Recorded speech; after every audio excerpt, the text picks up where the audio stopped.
So yan, sa mga walang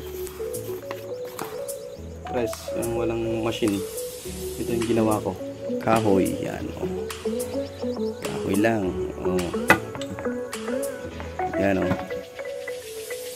Bisagra lang, bisagra. Ito yung kinalabasan. Yung kinalabasan niya. Oh, diba?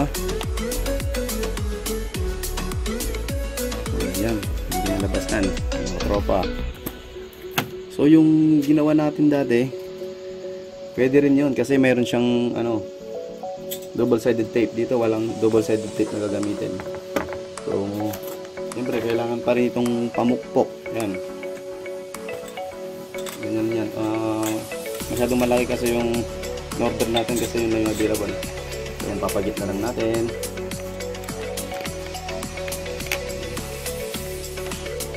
Yung maigi.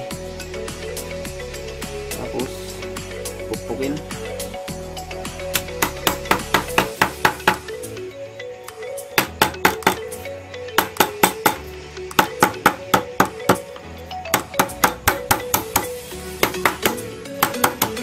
Pwede rin dito.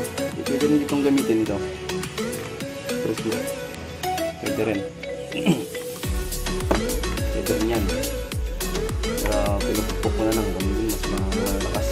Kasi pupukpukin mo din ulit. Tapos yung sombra, tingnan natin.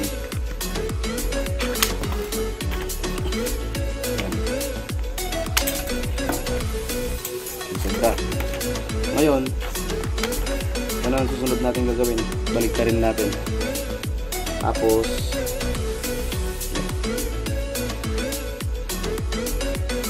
yan, para mas makita nyo ano, yan, balik ka rin natin. Tapos yan, makita mo sa ilalim. Iayusin lang natin. Pantayin. Yan. Kita nyo? Push mo lang, push mo lang. I-push mo lang siya. I-push. Yan, push mo lang. Push. Tapos makan. Yan natin. Yan. Galin. Yan. So yun po yung pinalabasan niya. Yan. So kulang pa yan. Gagawin naman natin ngayon. Dito natin i-prepare. Yan.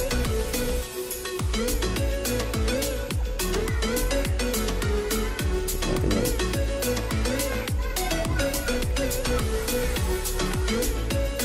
Ito lang kita.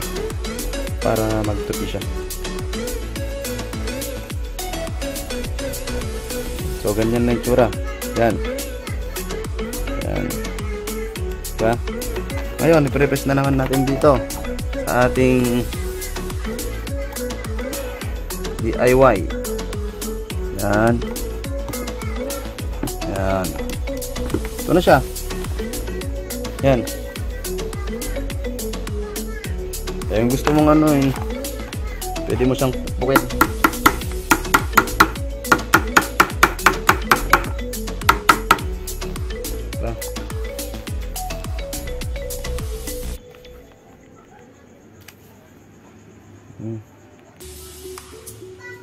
Yan. Yan. Okay na siya. Walang double-sided tape. Pero kung gusto mong ganun, lagyan mo ng double-sided tape para dumikit siya. Di ba? Yan. Mga walang gamit na press. So, pwede kayong gumawa. Yan o. Oh, diba? Yan. Mga katropa, subscribe lang para updated kayo sa mga videos natin.